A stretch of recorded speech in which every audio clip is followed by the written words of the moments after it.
Halo, assalamualaikum fans drama Korea. Pada kesempatan kali ini aku bakalan bahas soal dan pembahasan tentang tes SKB bidan di tes CPNS. So, untuk mempersingkat waktu, kita langsung mulai aja ya.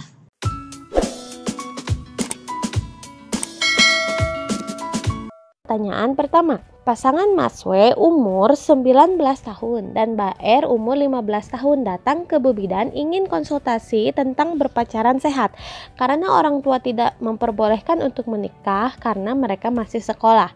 Pertanyaannya adalah, manakah penjelasan bidan yang tepat kepada pasangan Mas W dan Mbak R tentang umur menikah bagi perempuan sesuai dengan UU Perkawinan? A 16 tahun, B 17, C 18, D 19, E 20. Oke, menurut undang-undang terbaru itu adalah laki-laki dan perempuan menikah di usia 19 tahun. Kalau sebelumnya itu laki-laki kan lebih dari 19 tahun, perempuan 16 tahun. Nah, untuk undang-undang terbaru itu laki-laki maupun perempuan itu di usia 19 tahun. Kita masuk pertanyaan selanjutnya, masih soal kasus yang sama. Selanjutnya, bidan akan menjelaskan pada pasangan bahwa masa reproduksi sehat pada wanita adalah umur 15 sampai 25, 20 sampai 30, 20 sampai 35, 25 sampai 35, 25 sampai 38. Oke, jawabannya adalah yang C. Kita tahu ya, masa reproduksi yang sehat untuk wanita adalah 20 sampai 35 tahun. Oke, pertanyaan selanjutnya nomor 3, apakah resiko yang akan dihadapi Mbak R bila ia hamil setelah pasangan tersebut menikah?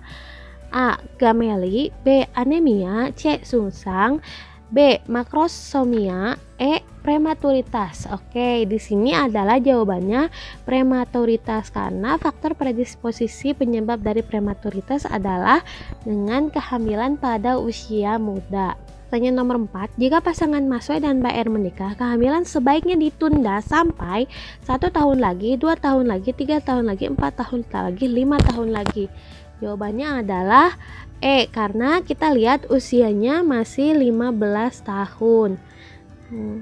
Ini tuh soalnya gampang-gampang sulit, jadi kitanya harus teliti.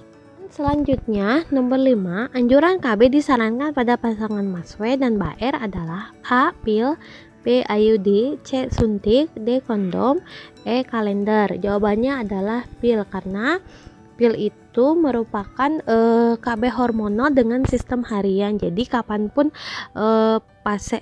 Mbak R ini ingin punya anak, dia tinggal menghentikan KB-nya dan efektivitasnya juga lebih tinggi dibandingkan kondom atau kalender. Jadi jawabannya lah yang A. Oke, kasus selanjutnya, Nona T adalah seorang gadis berumur 17 tahun. Ia merupakan salah satu korban dari perdagangan perempuan di kotanya. Awalnya ia dijanjikan sebagai pembantu rumah tangga di luar negeri. Selama di penampungan, ia mengalami siksaan fisik. Ternyata di luar kota dijadikan PSK, dipaksa untuk melayani pria hidung belang. Kekerasan yang dialami oleh Nona T merupakan A. pelecehan seksual, kekerasan dalam rumah tangga, kekerasan terhadap perempuan, penyalahgunaan hak perempuan, pemerkosaan, dan kekerasan seksual. Jawabannya adalah yang E. Pertanyaan selanjutnya adalah, apakah dampak kesehatan reproduksi bagi Nona T? A. KET, B. PMS, C. Infeksi, D. Infertil, E. Abortus. Jawabannya adalah PMS karena di sini Nona T dijadikan PSK. Pertanyaan nomor 8, apakah materi konseling yang dapat diberikan kepada Nona T untuk menghindari dampak yang terjadi? A. Menghilangkan diskriminasi gender, melakukan kampanye anti kekerasan, menghindari hubungan dengan berganti pasangan, memberikan kesempatan remaja untuk akses informasi, memberikan perlindungan hukum terhadap tindakan kekerasan. Karena kita tahu dampak yang terjadi adalah PMS, berarti materi konseling yang bisa kita berikan adalah ini untuk menghindari hubungan dengan berganti-ganti pasangan. Pertanyaan selanjutnya nomor 9, bagaimanakah sikap bidan dalam menghadapi kasus Nona T? A. Meminta untuk tidak menemui siapapun, B. Membekali tentang penjagaan keselamatan diri, C. Bekerja sama dengan lembaga sosial permasyarakatan, D. Menutupi masalah agar tidak tersebar di masyarakat. E. Melaporkan tindakan kekerasan pada pihak yang berwenang.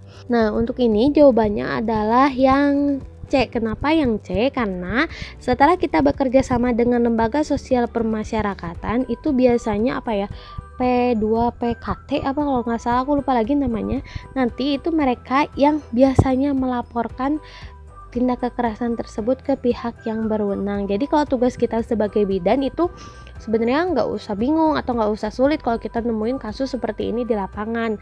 Jadi sebenarnya soal-soal CPNS juga soal-soal yang melihat gimana tindakan kita pada saat kita menemukan kasus tersebut di lapangan. Jadi yang benar adalah jawabannya yang C gitu. Nomor 10, apakah upaya bidan agar kasus neonate tidak terulang lagi di masyarakat?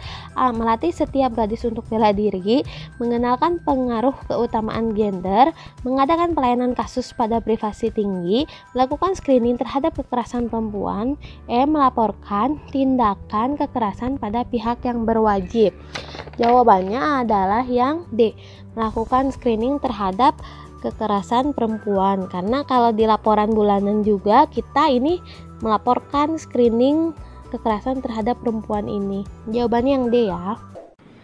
Nah, itu dia contoh soal dan pembahasan tes SKB Bidan. Jangan lupa klik like, subscribe, dan komen ya. Terima kasih. Assalamualaikum.